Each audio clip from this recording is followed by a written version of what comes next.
Joshua chapter 1, verses 1 to 9. After the death of Moses, the servant of the Lord said to Joshua, son of Nun, Moses' assistant, Moses, my servant, is dead. Now then, you and all these people get ready to cross the Jordan River into the land I'm about to give to them, to the Israelites. I will give you every place where you set your foot, as I promised Moses. Your territory will extend from the desert to Lebanon, and from the great river, the Euphrates, all the Hittite country to the great sea on the west. No one will be able to stand up against you all the days of your life. As I was with Moses, so I will be with you. I will never leave you nor forsake you.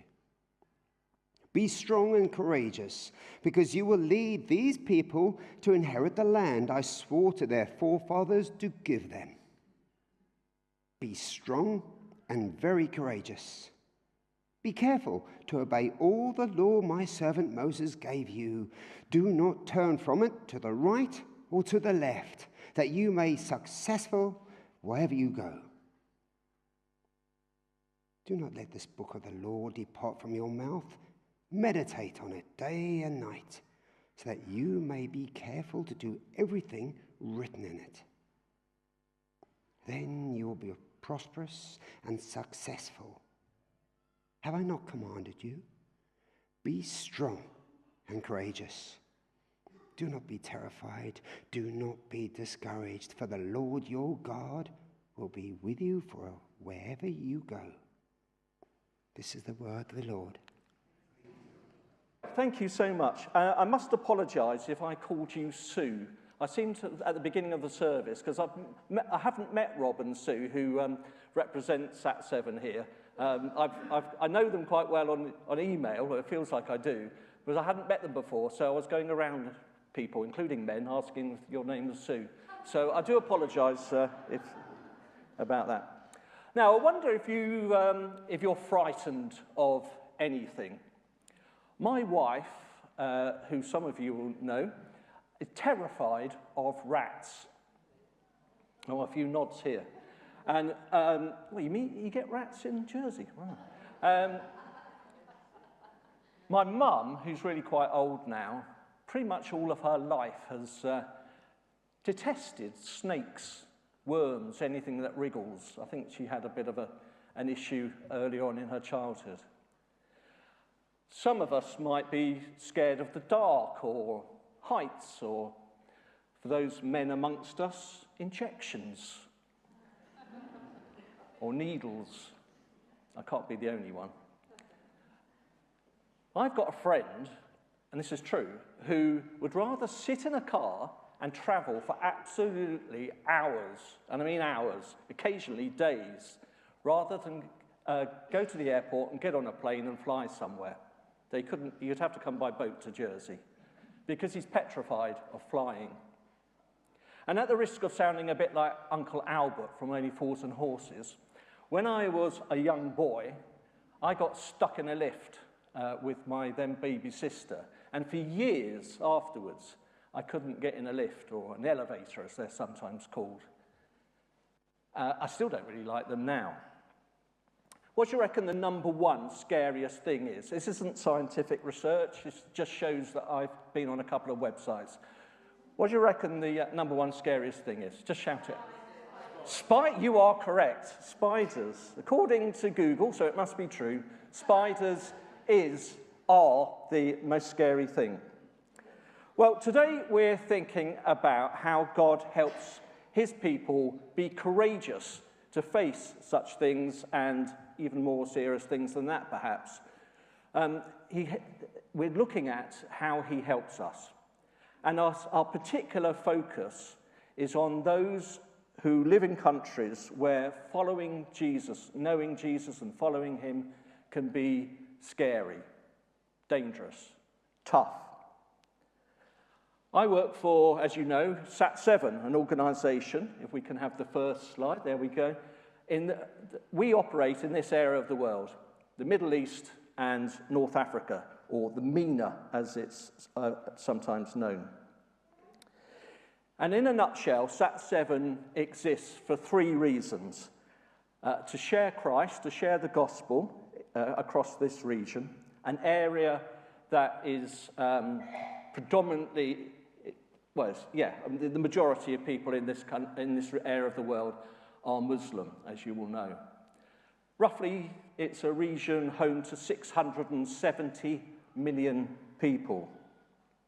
And in terms of sharing the gospel or the spread of the good news, it's the most unreached region on planet Earth.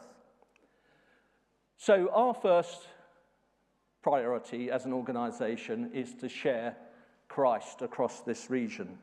Our second reason for existing, in a nutshell, is to support isolated and persecuted Christians. As Rob mentioned in his prayers, it is a really tough place to be if you are a Christian. But thirdly, and we'll look at how courageously followers do follow Jesus in a short while. Thirdly, our third reason for existing is to bring the aroma of Christ into the communities and the neighbourhoods where believers exist. To resource the church, but in some countries there isn't a church. Although, I should just point out, did you know that Iran has the fastest growing church in the world? The believers meet in secret, underground. But per head of population, it's the fastest growing church in the world.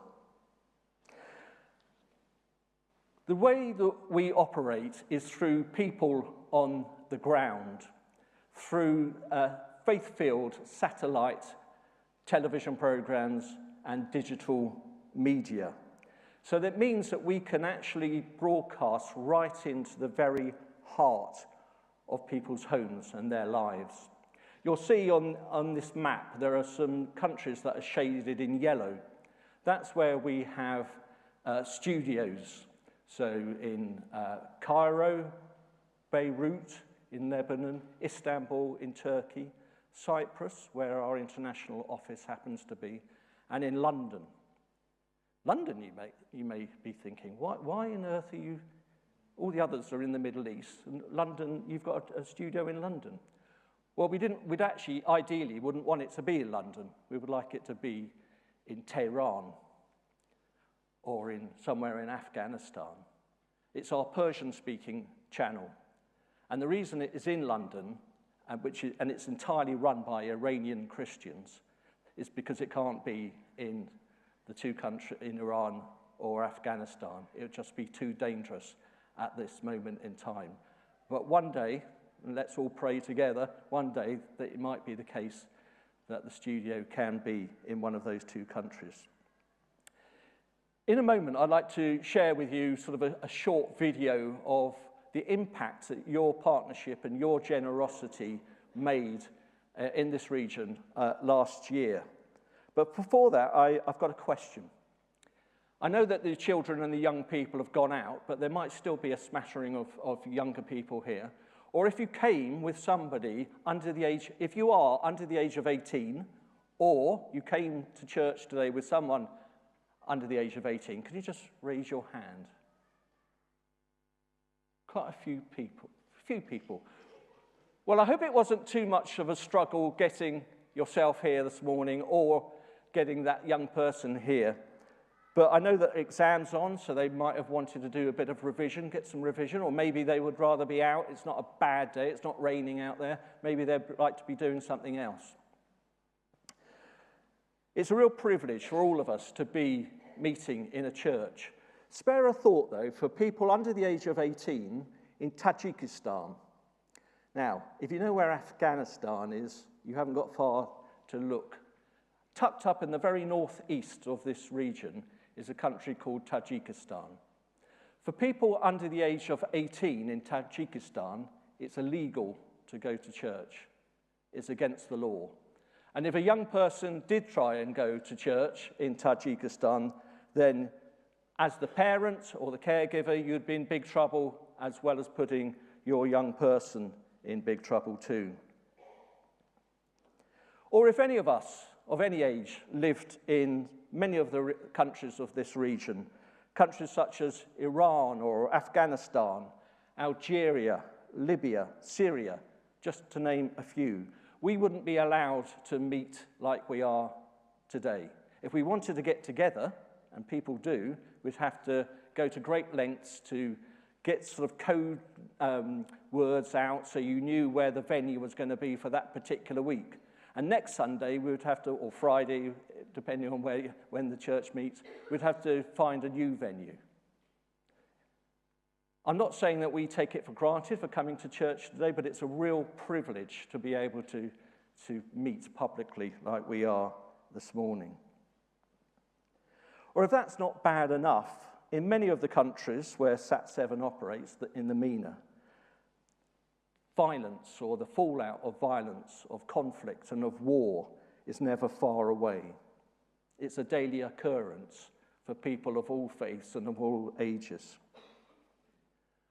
One of the truly remarkable things about Sat7 is that it's largely run by local Christians, local believers, people who have been born, brought up, and who live their lives out in these countries. And that was really brought home to me quite recently. You might remember when Beirut came under bombardment of bombs, of Israeli bombing. Our colleagues in Sat7, where Sat7 Arabic runs their channel, one of the studios, they decided that as a symbol of defiance and as a solidarity to the people of Lebanon of all faiths, they would conduct a series of live broadcasts from the very rooftop of that studio. And so there are clips where if you go onto our website, you can see them conducting their programs, and you can see smoke billowing out on the horizon where the bombs were going off. It really is a testimony to the courage of the people, the Christians of that particular region. The top boss of Sat7, our international CEO, is a lady called Rita. She herself is a war child, in as much as that she grew up as a child in Lebanon during the Civil War, and she's got some amazing stories that are both very moving but profoundly inspirational.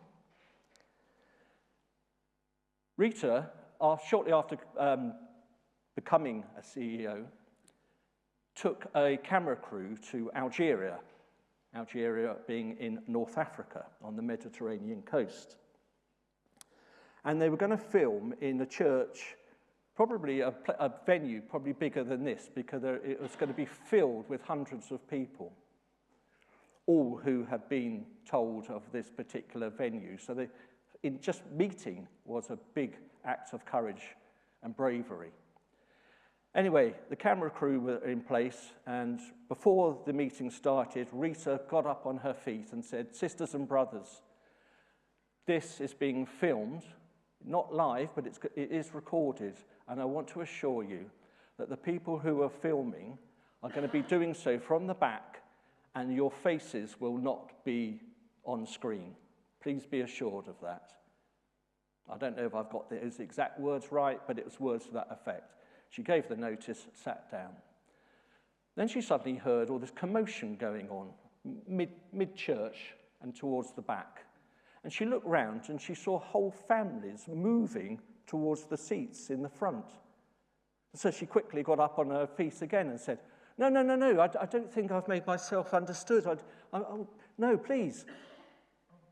You are putting yourselves in grave danger. The authorities are probably going to be watching the recording. In fact, we've had messages through to say that just by gathering here, we've got to let them if they ask for it. They might even be in this room now, she said. Then a lady came from the side, happened to be the pastor's wife. And she said to Rita, "Rita, what are you afraid of?" And Rita said, No, I'm not afraid for myself. I'm afraid for you. I'm going back to the international office. And the lady said to her these words. I'm going to read them because it's important that I get them right. She said, "Persecution, Rita, is a crown we wear with pride each and every single day of our lives as we follow Jesus. Please don't take it away from us." That's amazing. These are the believers of the Middle East. I haven't got time to tell you now. I'm going to share one quick testimony with you in a short while. But at the end, there's a little booklet we've put together of people's testimonies, all of a similar kind of ilk as that. So where does this courage come from? Well, we know it's easy to say that Jesus is always the right answer, isn't it, even from when you're a young child. But in reality, where does it come from? And what can we learn from our sisters and brothers like this when we're facing tricky situations that are even more scary than a spider? When we're going through really difficult situations ourselves? Well, there's no magic wand. There are no easy solutions. But just a quick look from that first chapter of Joshua might give us some hints, 3 clues. We can have the next slide. The first one, first click, there we go. So, remembering God's promises. Remembering God's promises. I will give you every place you set foot, as I promised Moses, the Lord said to Joshua. Remembering God's promises is so critical, so important, especially when we're facing difficulties. It sets markers up in our lives. It lays down foundations. So how do we do it? Well, we might do it by, and a very good starting place is by reading God's word, by reading encounters such as this one from Joshua. We might do it by listening to songs, and I agree with what Paul was saying about Faithful One that we sang together. There are some songs, all worship songs are worship songs, but there are some that are truly anointed for the moment. So we might do it that way. We might do it, as I did once, after losing my son 12 years ago, by going to my wife and I went to just to get away from the phone, went to Wales, and I went up and frightened a flock of sheep by screaming at the top of my voice in anguish and in despair. We might do it remembering God's promises, asking him to flood our minds and our hearts, our beings, our emotions with his promise that he's with us and he's not going to desert us. And it all might feel a bit weird to begin with, but if we do that, get into a habit, not that I know much about exercise, but like physical exercise, if we do repeat it, we might find that actually the flames of fear that might have taken a grip in our lives may actually start to ease away, and we realize that God is giving us more courage to face each moment of each day. Secondly, God reminds Joshua that he's with him. Verse 5, I will never leave you nor forsake you, no matter what. Whatever you're going through, however painful, however tough it feels, whatever your emotions are telling you, I want to sort of remind you, if you don't take anything away today other than this, just take away these words. God is with you. Just as he was with and is with Anna, not her real name, Anna from Afghanistan. Anna from Afghanistan lives in what we call the Panhandle area of Afghanistan. If you look at a map of Afghanistan, it's shaped apparently a bit like a pan, and she lives in this little tiny narrow strip. And Anna is uneducated. She can't read or write because she's not ever been allowed to go to school as a female Afghani. And one day she was watching television and on a battered satellite dish, and she saw this program, didn't think much of it. Went to bed, obviously, that she goes to bed like all of us every single night. That night, she had a vision of a man sitting on her bed, saying that he loved her. He was dressed all in white. If you didn't know this man, never heard about this man. That part of the story. 3 weeks later, she was again watching television on her battered portable television through borrowed electricity that she shared with her neighbours. And she came across this program that she had never seen before. Never came across a channel that she had never seen before. And they started talking about a man. And you can guess the rest of the story. Wait a minute, she thought. That's the man that came to sat on my bed 3 weeks ago. Every program that Sat7 produces gives a sort of a contact number or address so that the viewer can watch. And that leads to our viewer support team, again, that Rob mentioned in his prayers. And that viewer support team were able to talk to Anna, because she made the effort to contact them. And they led her to Christ. Took a while for her to sort of make that decision. What I haven't told you about Anna is that she was married to the local imam, the mullah, the vicar of the mosque. And she told her husband what had happened, just as I've told you. And rather than be pleased, he, as you might guess, was absolutely furious and threatened to hand her over to the local group of the Taliban. And Anna was able to say, this uneducated woman, treated often as a second-class citizen, I have decided to follow this Jesus, and he has told me that he's always going to be with me, and I believe him.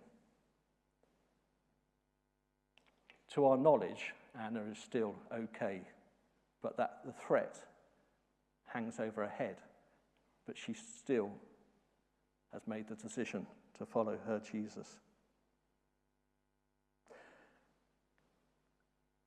The third little tip we can get from Joshua is that in verse 8, God reminds Joshua to keep his focus, to remember that he is calling us to the task ahead that he's given us.